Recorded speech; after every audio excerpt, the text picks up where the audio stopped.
The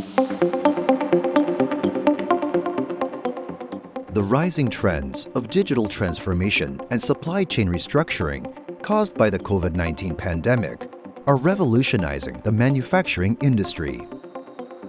ITRI developed RobotSmith as a solution to address challenges such as labor shortages in the manufacturing sector. The robot employs AI software to mimic human skills and overcome process bottlenecks. The EzSim software completes the robot simulation and optimizes its grinding trajectory, allowing RobotSmith to perform surface treatment as delicately as a human expert. RobotSmith's quality grinding technology has been applied to producing plumbing fixtures, high-end knives, and medical devices such as artificial joints.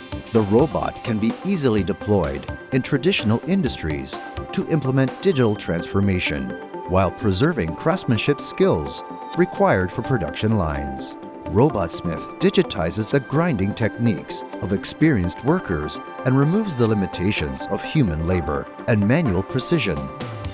ITRI aims to create a better future by using innovative technology to bolster manufacturing upgrades.